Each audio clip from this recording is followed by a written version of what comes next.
Bonjour à tous, j'espère que vous allez bien. Aujourd'hui, alors que les fêtes de Noël approchent, on va parler de 5 produits tech que je trouve sympas. C'est parti. Le premier produit, c'est tout simplement une enceinte Bluetooth, mais un peu particulière puisqu'elle possède des LED sur sa face avant qui forment des pixels et qui permettent d'afficher des dessins numériques en gros.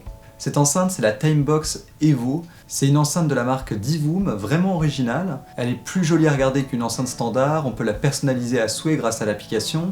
On peut dessiner des images ou même créer des animations, et si on n'est pas un bon artiste comme moi, on peut juste chercher dans une base de données collaborative des dessins faits par des utilisateurs. En plus de ça, elle offre un son tout à fait correct, à noter quand même que le son sort de derrière l'enceinte puisque la face avant est prise par la matrice de LED. Pour son prix, 60 €, je pense que c'est une bonne enceinte, à voir avec la concurrence si on préfère juste la puissance et le son. Le deuxième produit, c'est simplement une paire d'enceintes de bureau. Ces enceintes, ce sont à la base des enceintes de monitoring faites pour le montage vidéo ou le mixage son, mais elles sont, je pense, adaptées à toute utilisation basique sur PC.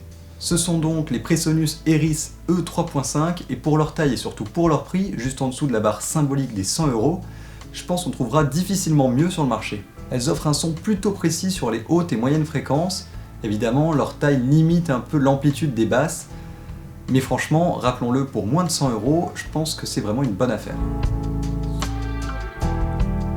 Le troisième produit est radicalement différent puisqu'il s'agit d'un éclairage d'ambiance pour les soirées ou autres événements festifs. Cette lampe, c'est le modèle UFO de Ibiza Light. Je l'ai depuis des années, elle est très puissante tout en restant très petite. Il n'y a pas de réglage à faire, c'est plug and play.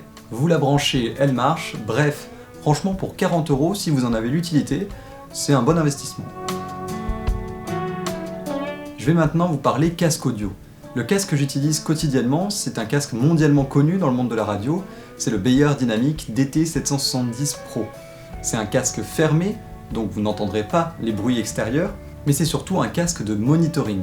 Ça veut dire quoi? Ça veut dire qu'il est précis dans toutes les fréquences, des aigus aux basses en passant par les médiums, sans avoir la fâcheuse idée d'accentuer les basses et les médiums pour rendre le son plus joli.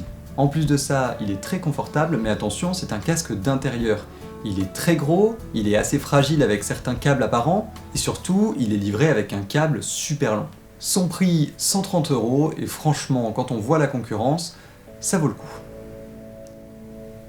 Le dernier produit, il est un peu hors catégorie, puisque c'est un casque de réalité virtuelle, le MetaQuest 2.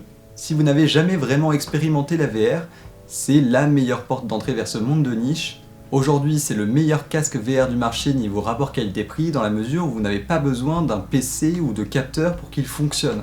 Il est parfaitement autonome, fonctionne sur batterie, possède un store d'applications intégré et se configure qu'avec un téléphone. Mais finalement, à quoi ça sert un casque de réalité virtuelle? Aujourd'hui, on va être très honnête, même si Meta essaye de nous convertir au métaverse, aux réseaux sociaux en réalité virtuelle, c'est surtout aujourd'hui utile pour jouer à des jeux vidéo un peu différents de ce que l'on voit d'habitude. Bien sûr, ça ne vous empêche pas de découvrir le confort de regarder des vidéos sur très grand écran ou les autres fonctions qu'apporte la VR.